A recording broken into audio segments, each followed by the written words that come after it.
성경을 읽어가다 보면 어떤 내용이 나오는데 앞에 내용과 상관이 없어 보이는 말씀이 툭 튀어나온 것 같아서 이해하기가 어려울 때가 있습니다.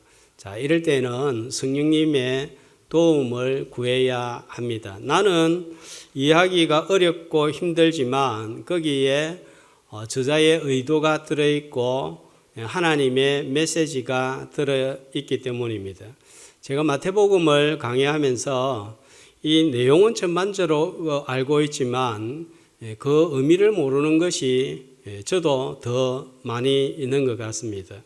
자, 게다가 복음서는 같은 내용이 마태복음, 마가복음, 누가복음, 요한복음에 겹쳐서 나옵니다. 같은 내용을 왜 굳이 반복을 했을까요? 자, 같은 내용이지만 강조점과 차이점이 분명히 있기 때문입니다. 자, 이 점을 놓치면 마태복음의 본문을 설교해도 또 마가복음의 본문을 설교해도 똑같은 내용이 나올 수밖에 없습니다. 지난주일 혼인잔치 비유도 누가복음 14장에 나오는데 같은 내용이지만 의미와 강조점은 상당한 차이가 있습니다. 자, 그래서 그냥 읽기만 해서는 이해를 하기가 쉽지가 않습니다. 계속해서 예수님하고 논쟁을 하다가 갑자기 다윗 이야기가 나오고 시편 110편이 인용이 되는 것을 볼 때 이게 왜 이렇지 하는 생각을 가지게 됩니다. 자, 이게 그냥 간단하지가 않은 문제인 것 같습니다. 자, 성경 해석 과정이 복잡하기 때문입니다. 처음에 저렇게 성경을 기록한 사람이 있고, 자, 표를 한번 그림을 보여주시면 지금 중간에 뭐가 있습니까? 성경이 있는데 이 성경이 그냥 어느 날 하늘에서 뚝 떨어진 게 아니잖아요. 자, 그렇지만 우리한테는 손에 들려 있습니다. 말씀 자체입니다. 성경입니다. 그런데 과거에 이걸 기록한 사람이 있잖아요. 그리고 어떤 역사적인 상황 가운데서 또 이 저자가 어떤 목적을 가지고 기록을 했습니다. 그런데 성경을 읽을 때는 그 과거가 보입니까? 안 보입니까? 보이지를 않죠. 그래서 본문 뒤다 그렇게 이야기하고 지금 갖고 있는 거는 우리가 볼 때 본문 속이다 그러고 그리고 우리가 읽잖아요. 그죠? 읽을 때 그냥 바로 읽는 게 아니잖아요. 이 성경을 볼 때 순수하게 딱 말씀으로만 보는 게 아니라 이미 내 머리에 들어있는 지식과 경험을 전제로 해가지고 이걸 보니까 성경을 보니까 해석이 잘못될 수가 있습니다.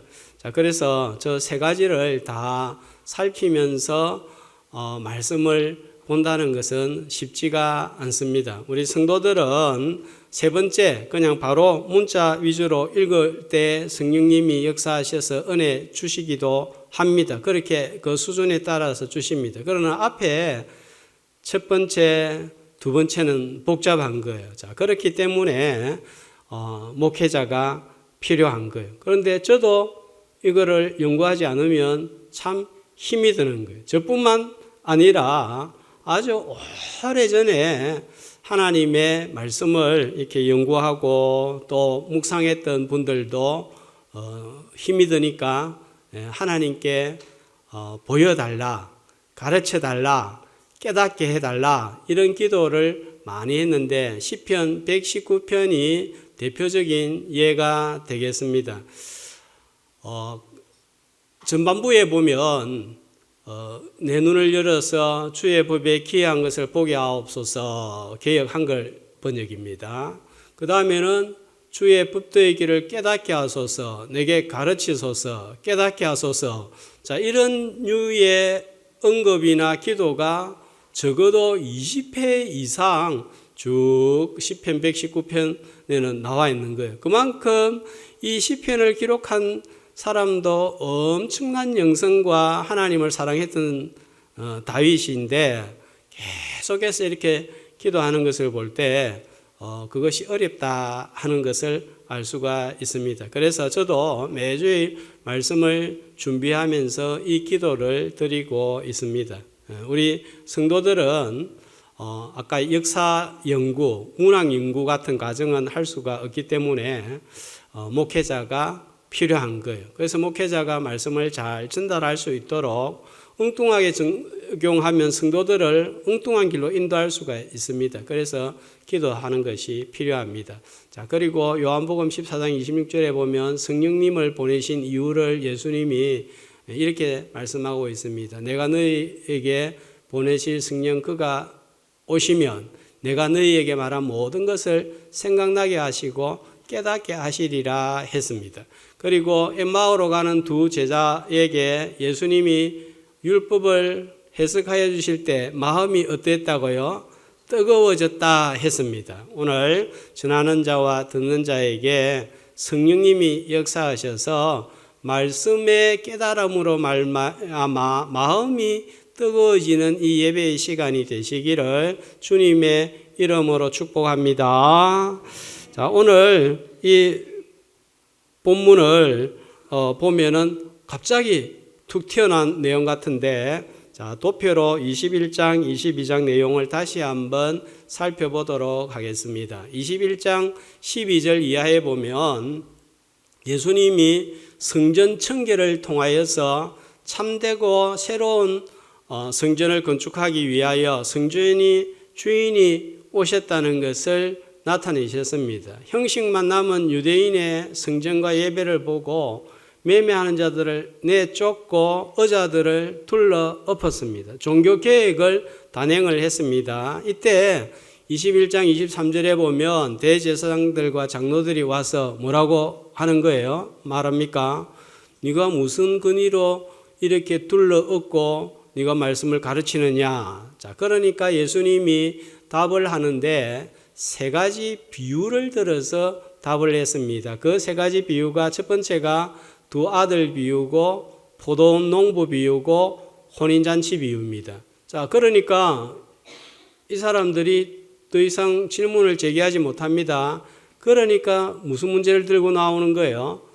정치적인 문제, 세금을 로마에 바치는 것이 맞습니까? 틀립니까? 바쳐야 됩니까? 말아야 됩니까? 바치지 않아야 된다고 한다면 로마에 반역죄를 일으키게 되기 때문에 올무에 걸리고, 또 바쳐야 된다고 하면은 우리가 일제 식민 시대에 일본한테 세금을 바쳐야 된다고 그러면은 우리 민족 입장에서는 뭐가 됩니까? 매국노가 되는 거예요. 그러니까 이래도 문제 저래도 문제 되는 올무에 걸리게 하는 문제를 냅니다. 자, 그때도 가이사의 것은 가이사에게, 하나님의 것은 하나님에게 하면서 아무런 문제 없이 넘어갔습니다. 자, 그러니까 그 다음에 들고 나오는 것이 교리적인 문제입니다. 부활에 관한 문제. 그 다음에 제일 큰 계명이 어떤 계명입니까? 하니까 또 예수님이 답변을 하심으로 인하여서 이제 모든 논쟁이 종식이 되었습니다. 그러면 끝이 나고 23장으로 넘어가면 되는데 갑자기 이제는 누가 질문을 합니까? 지금까지는 바리새인, 사두개인, 서기관, 제사장들이 예수님한테 질문을 하면서 공격을 했는데, 자, 오늘 41절부터 46절에 보면, 자, 누가 누구에게 질문을 하죠? 예수님이 그들에게 물으시되 뭐라고 묻습니까? 그리스도에 대하여 어떻게 생각하느냐 했습니다. 자, 이 질문은 마태복음 16장의 제자들에게 너희는 나를 누구라 생각하느냐와 같은 메시아에 관한 질문입니다. 자, 그리스도 하면은 헬라어입니다. 히브리어로는 뭡니까? 그리스도가 메시아 하는 단어입니다. 신학적인 용어로 지금 기독론을 지금 다루고 있다, 이렇게 볼 수가 있겠습니다. 그 다음에 연이어서 뭐라고 또 질문하죠? 어떻게 생각하느냐 하고 바로 누구의 자손이냐, 그러니까 뭐라고 답을 하죠? 다윗의 자손입니다. 자, 이거는 유대인들이면 누구나 아는 쉬운 질문입니다. 다 다윗의 자손이라고 생각을 하고 있습니다. 자, 그러면서 44절에 보면 시편 110편 1절을 인용을 합니다. 인용하기 전에 예수님이 하나를 더 질문합니다. 그죠? 세 가지 질문을 했습니다. 첫 번째는 그리스도에 대해서 어떻게 생각하느냐? 누구의 자손이냐? 세 번째 질문은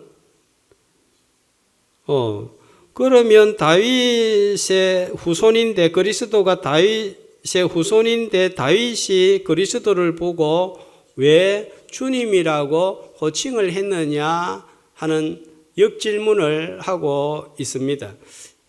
모순되는 질문을 통해서 예수님이 무언가를 드러내고자 하신 거예요. 교사로서의 탁월성을 보여주고 있습니다. 논쟁으로 마무리하면 자연스러울 것 같은데 역질문을 하는 이유가 무엇일까요? 갑자기 앞의 내용과 상관없이 보이는 다윗과 그 다윗이 기록한 시편을 언급하는 이유가 무엇일까요? 자, 그것은 바른 메시아관을 계시하기 위함입니다. 자, 이들은 잘못된 메시아관을 가지고 있었습니다. 잘 믿는다고 생각했지만 메시아 그리스도에 대해서 잘못 알고 또 그러니까 예수님을 거부를 했습니다. 성전 청결을 하자 무슨 권위로 네가 이렇게 하느냐 반발을 했습니다. 주님은 이에 대하여서 나는 이런 존재이기 때문에 얼마든지 성전을 계획하고 성전을 새롭게 할 권위가 있고 자격이 있다 하는 것을 이 질문을 통하여서 보여주고 결론을 맺고 있습니다. 자, 우리 성도들에게 물어볼 때 그리스도를 어떻게 생각하십니까? 이렇게 물었을 때 어떤 답을 하느냐에 따라서 신앙의 기초가 달라질 수가 있는 것입니다. 바로 알고 바르게 믿을 때에 든든한 신앙이 세워지고 건강한 신앙이 세워지는데 그 기초돌이 바로 예수 그리스도에 대한 고백이라는 것입니다. 자, 시편 110편을 인용하면서 43절에서 세 가지를 알려주고 있습니다. 자, 어떤 세 가지인가 하면은 이 시편 110편을 누가 기록을 했다는 말이죠? 다윗이 기록을 했습니다. 그런데 어떻게 기록을 했습니까? 누가는 다윗이 기록했고 어떻게 기록을 했죠? 예, 성령의 감동으로 기록을 했고 그리고 이 내용 시편 110편 1절 내 원수를 내 발 아래에 둘 때까지 내 우편에 앉아 있어라. 이거는 누구에 관한 내용입니까? 누구에 관한 내용이죠? 그리스도에 관한 내용입니다. 자, 다윗이 성령에 감동되어서 예수님이 오시기 1000년 전에 보지도 않고 만나지도 않았지만 그리스도에 대해서 예언을 한 거예요. 자, 이 질문을 통해서 드러내고자 하는 그리스도는 어떤 분이신가 하는 것입니다. 여기에 보면은 44절에 보면은 주께서 내 주께 이르시되 그렇게 했죠. 자, 주가 몇 번이 나오는 거예요? 자, 주가 그럼 첫 번째 주님은 누구시고 두 번째 주님은 누구십니까? 첫 번째 주님은 하나님이시고 두 번째 주는요 예수님을 가리킵니다. 쉬운 성경으로 44절 말씀을 보면 좀 더 분명하게 기록을 해둔 것을 볼 수 있습니다. 앞에 주님은 누구예요? 여호와께서. 자, 뒤에는 내 주님에게 말씀하셨습니다 했으니까 그리스도 예수를 가리키고 있습니다. 자, 그러니까 여호와에 해당되는 호칭인 주라는 표현을 자, 예수님에게도 같이 표현을 한 것을 볼 때 어떻단 말입니까? 예수님은 하나님이시다. 예수님의 신성을 드러내고 수 있다 하는 것입니다. 자, 그러면 다윗의 자손이라고 한 것은 틀린 말입니까? 아닙니다. 마태복음 1장 1절에 보면 예수님을 어떻게 소개하고 있죠? 아브라함과 다윗의 자손 예수 그리스도의 세계라 했으니까 육신의 혈통인 다윗의 자손 맞습니다. 그런데 주님은 이런 육신적인 혈통을 훨씬 넘어서는 분이라는 것을 증거하고 있습니다. 로마서 1장 2절에서 4절은 바울이 풀어서 이렇게 말씀하고 있습니다. 한 목소리로. 이 복음은 하나님이 선지자들로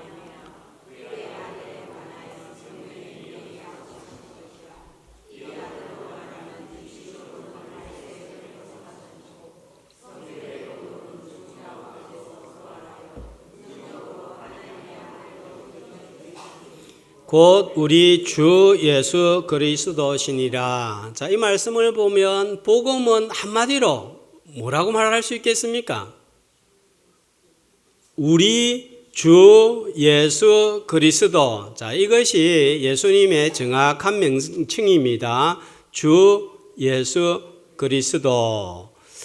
자, 그런데 이 주 예수 그리스도가 어떤 분인가 하면 아들이라는 말이죠. 그죠? 자, 그런데 어떤 아들인가 하면 첫 번째로는 육신으로는 다윗의 혈통에서 나셨고, 자, 그러면 영으로는 죽은 자 가운데 부활하여 하나님의 아들로 인정이 되셨다. 신성을 가지셨다 하는 것입니다.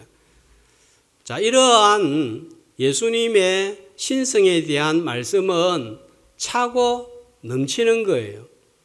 그는 근본 하나님과 본체시나 동등됨을 취할 것으로 여기지 아니하시고 오히려 자기를 비어 종의 형체를 가져 무엇과 같이 되고 사람과 같이 되었고, 빌립보서 2장 5절 6절 말씀이죠.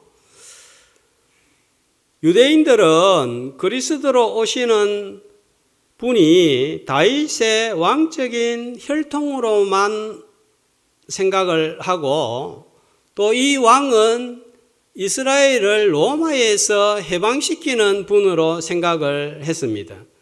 사도행전 1장 7절에 보면 제자들조차도 예수님이 승천하기 직전까지 예수 그리스도를 어떤 분으로 생각하고 있었다는 것을 알 수가 있죠. 이스라엘 나라를 로마에서 회복하심이 있다니까 이렇게 이해를 했습니다.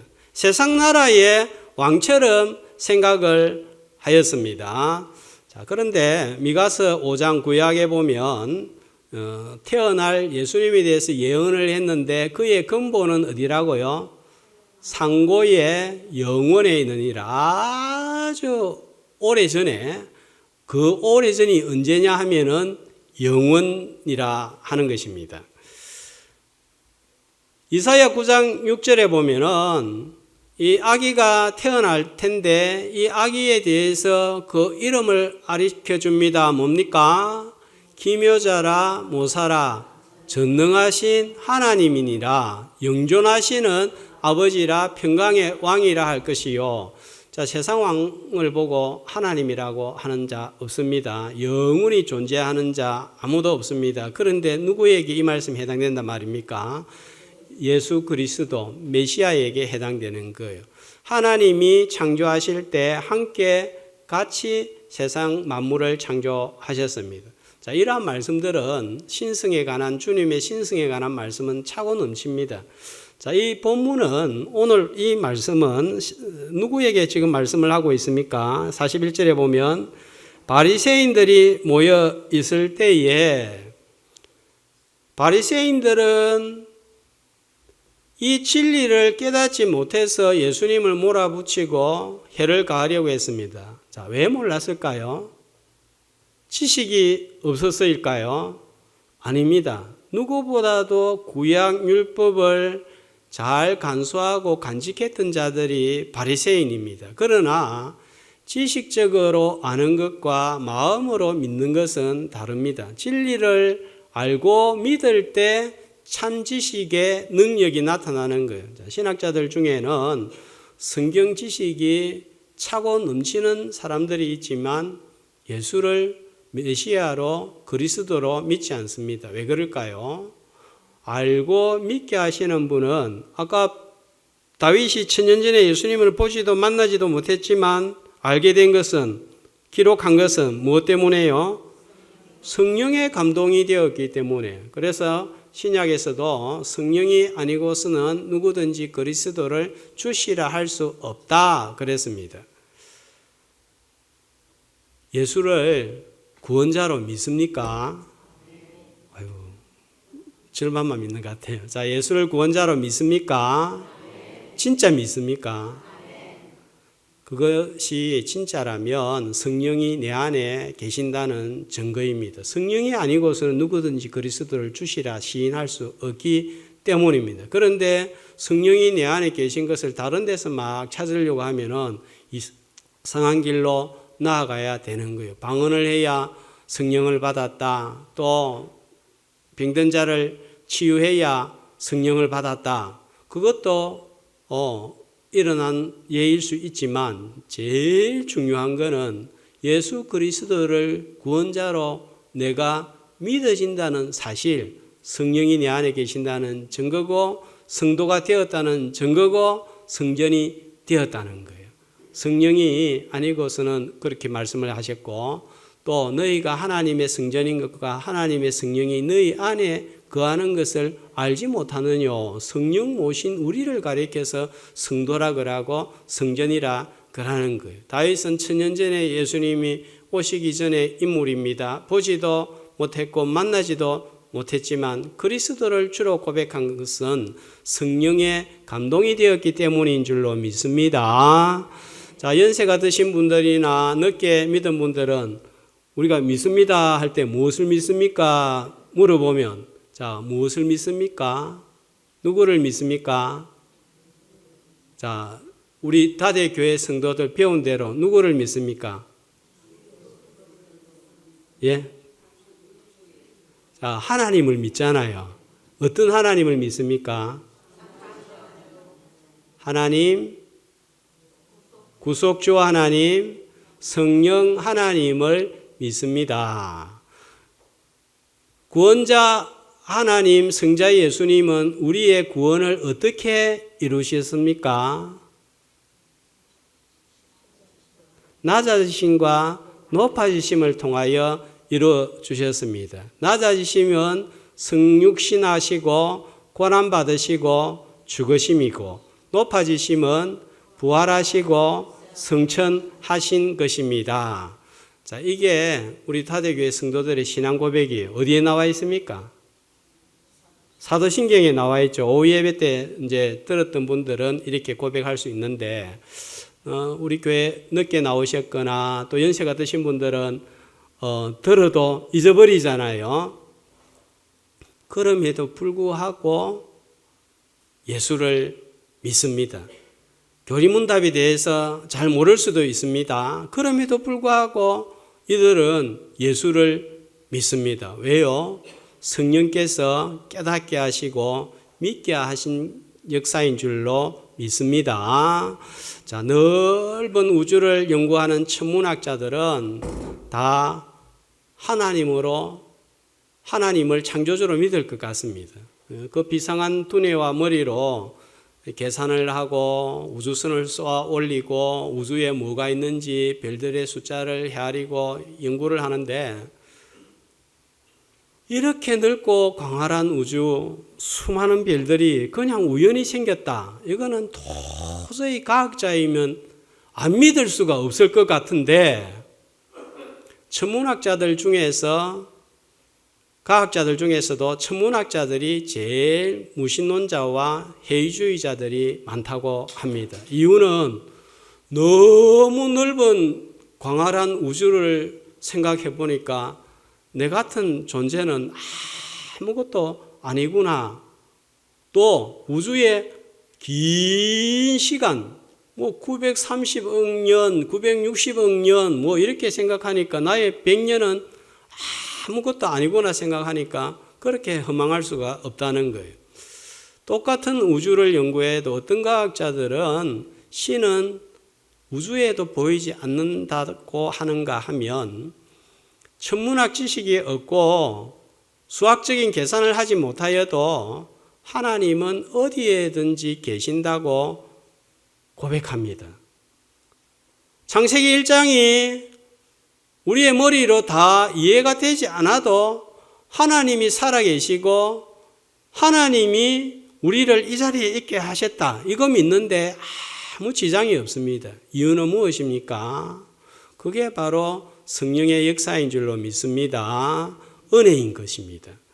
그리스도 구원자가 왜 사람이면서 또 신성을 가져야 합니까? 자, 젓가락은 하나 있으면 이게 기능을 발휘할 수 있습니까? 없습니까?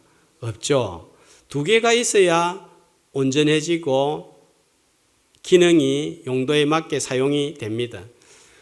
5만 원짜리를 절반으로 딱 쪼개진 것 가지고 2만 5천 원어치 물건 살려고 가게에 가면 받아줍니까? 안 받아줍니까? 딱 붙어 있어야 5만 원으로 인정해 주고 또 2만 5천 원 그 스름돈을 받는 거예요. 그리스도 구원자는 인성과 더불어서 신성을 반드시 가져야만 합니다. 이유가 뭡니까? 제물이 되기 위해서는 사람의 몸이 필요하기 때문입니다. 자, 그런데 사람의 몸 아무 몸이나 하면 안 돼요. 어떤 몸이어야 할까요? 죄가 없는 몸이어야 하는 거예요. 그런데 죄가 없는 사람의 몸이 있습니까? 없습니까?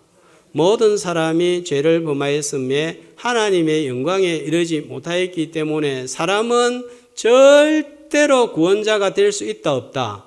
없습니다. 그러므로 구원자는 외부에서 와야 합니다. 사람 밖에서 와야 합니다.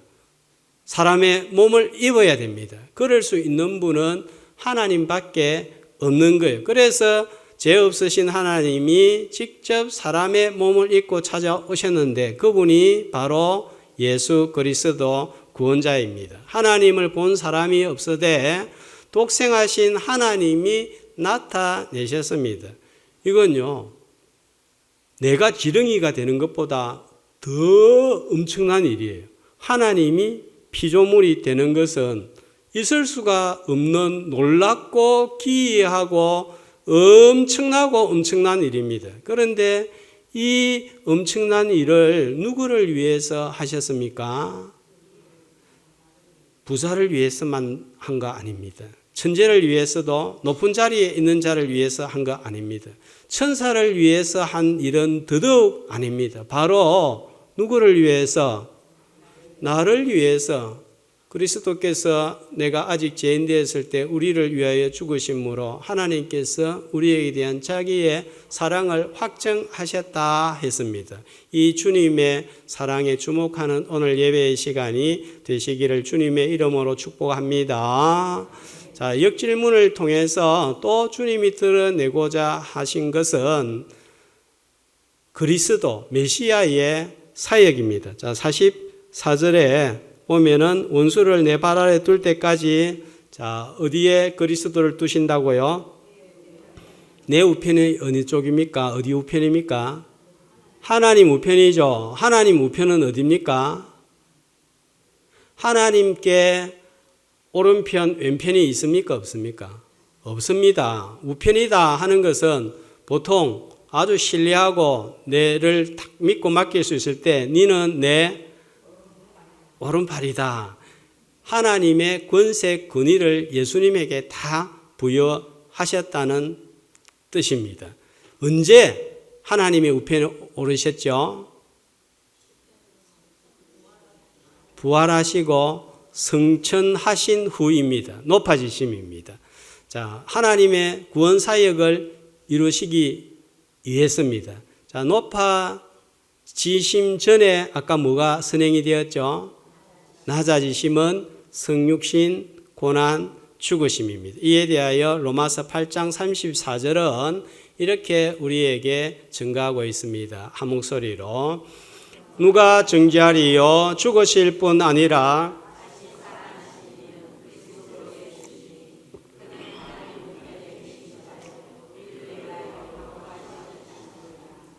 자, 다윗의 고백을 이어받아서 바울이 이 고백을 하고 있는 거예요. 사도행전 2장 34절, 36절 베드로의 첫 설교도 보면 내용이 무엇인가 하면요. 자, 사도행전 2장 34절에서 36절. 자, 첫 설교가 뭡니까? 내가 내 원수로 내 발등상이 되게 하기까지 너는 내 우편에 앉아 있으라. 바로 다윗이 증거했던 그리스도를 바울도 베드로도 똑같이 증거하고 있는 거예요. 그런데 이 설교를 베드로가 언제 했을까요? 사도행전 2장 34절 36절이니까 그 앞에 무슨 내용이 나옵니까? 마가다락방에 오순절에 성령님이 오시고 난 이후에 이런 말씀을 전한 것입니다. 그러므로 우리 성도들은 항상 예수 그리스도에 집중하고 사는 자들입니다. 왜냐하면 복음의 본질이 주님에게 있고 오늘 장로님 기도하신 대로 모든 지식과 지혜의 부하가 예수 그리스도 안에 담겨 있기 때문입니다. 성육신, 고난, 죽음, 부활, 성천, 성령의 다시 오심, 예수님의 재림과 같은 복음에 충실한 기초한 신앙생활을 우리 성도들이 해야 건강한 믿음 생활을 할 수가 있습니다. 교회와 성도가 너무 정치와 사회 참여와 법치에 집중하다 보면 이 본질에서 멀어질 수가 있습니다. 자, 이 같은 것들은 그리스도인의 실천 윤리로 아주 중요하고 신경을 써야 합니다. 그러나 잘못하면 정치, 사회 참여, 복지, 윤리와 도덕이 하나님의 자리를 대신해 가지고 하나님보다 그거에 더 우선할 수 있는 그런 위험성을 가지고 있기 때문입니다. 늘 복음의 본질에 집중하는 우리 교회와 성도들 되시기를 주님의 이름으로 축복합니다. 자, 예수 그리스도를 구원자로 알지만 잘못된 메시간, 복음에 관한 잘못된 관점은 우리를 좀 이상한 신앙으로 인도할 수가 있습니다. 아까 이스라엘은 그리스도 구원자가 어디로부터 해방을 시키고 구원을 시켜주는 걸로 생각을 했죠. 로마에서 해방시키는 세상 나라의 왕 개념으로 생각했습니다. 복음의 본질인 죽음, 부활, 성천, 성령 임하심과 재림으로 이루어질 하나님의 나라와 다른 차원에서 생각한 거예요. 자, 우리 신앙생활, 우리의 육신과 보이는 물질과 절대로 뗄래야 뗄 수가 없습니다. 그런데 신앙생활을 너무 물질적인 것과 연관을 시키다 보면 기복신앙으로 흘러갈 수 있습니다. 우리의 아무것도 염려하지 말고 오직 기도와 간구로 너희 구할 것을 기도하라 했는데 모든 것을 위해서 우리는 기도하여야 합니다. 그런데 너무 여기에 집중하다 보면은 내가 하나님을 위해서 존재하는 것이 아니라 마치 하나님이 나를 위해서 존재하는 것처럼 착각할 수가 있는 것입니다. 내가 하나님의 종인데 내가 하나님을 내 종으로 부릴 수 있는 그런 신앙으로 흐를 수 있다는 것입니다. 여기에만 머물러 있으면 육신의 문제가 해결되지 않으면 절망입니다. 믿어도 기도해도 소용이 없네. 이런 신앙이 됩니다. 하나님과 하나님의 섭리에 대해서 잘 모르기 때문입니다. 이에 대해서 하이델베르그 교리문답 26문에서 28문은 잘 설명을 해주고 있습니다. 자, 26문을 보겠습니다. 전능하사 천지를 만드신 하나님 아버지를 내가 믿사오며 라고 고백할 때 당신은 무엇을 믿습니까? 라고 할 때, 자, 뭘 믿습니까? 그분은 무로부터 하늘과 땅 그리고 그 안에 있는 모든 것을 창조하시고 지금도 보존하시고 다스리십니다. 아들 때문에 우리는 하나님을 아버지로 하나님으로 믿을 수 있게 되었습니다. 이것을 믿습니다 하는 것입니다. 그 다음에 나는 하나님이 전능하시다는 것을 믿기 때문에 하나님께서 나의 몸과 영혼에 필요한 모든 것을 채워주시는 것도 믿습니다. 이 슬픈 세상에서 내게 닥친 모든 역경도 하나님의 자녀이고 하나님이 나의 아버지이기 때문에 선으로 바꾸어 주실 것을 또한 믿습니다. 하나님이 전능하시기 때문에 능히 이 일을 할 수 있고 하나님 아버지는 신실하시기 때문에 기꺼이 그렇게 하시는 분이심을 믿습니다 하는 것이 사도신경 첫 줄의 의미입니다. 자, 그러면 27문 하나님의 섭리란 무엇입니까? 자, 섭리란 같이 무소부지하신 능력으로 하늘과 땅과 모든 만물을 보존하시고 다스리시는 것을 말합니다. 그렇게 다스리심으로 꽃잎과 풀잎, 비와 가뭄, 풍년과 흉년, 양식과 음료, 건강과 질병, 번영과 궁핍, 이 모든 것들이 사실상 우연히 생기는 것이 아니라 하나님 아버지의 자애로운 손길로부터 오는 것입니다. 자, 이걸 자꾸 제가 반복을 하는 이유는 한 번에 이게 눈에 잘 안 들어와요. 우리는 하나님이 주신 것들을 어떤 것으로 생각합니까? 풍년, 그 다음에 번영, 건강한 것, 또 먹고 마시는 것이 풍성할 때 하나님이 나에게 주셨다, 감사하다. 그런데 흉년이 들고 질병에 시달리고 입원을 하고 수술을 하고 자꾸 마이너스가 나면 어떻게 생각합니까? 하나님이 살아계시나 안 살아계시나 회의에 빠지게 되는데 그것이 아니다 하는 것을 알려주고 있습니다. 아까 건강한 것도 병든 것도 누구로부터 온다고요? 하나님 아버지의 자애로운 손길로부터, 사랑스러운 손길로부터 똑같다는 거예요. 자, 그 다음에 28문 하나님의 이러한 창조와 섭리를 알게 될 때 우리는 어떤 유익을 얻게 될까요? 역경에 처할 때는 왜요? 하나님이 이걸 알고 계시고 이것마저도 필요해서 주셨고 이것을 선으로 바꾸어 주실 것이다 믿기 때문입니다.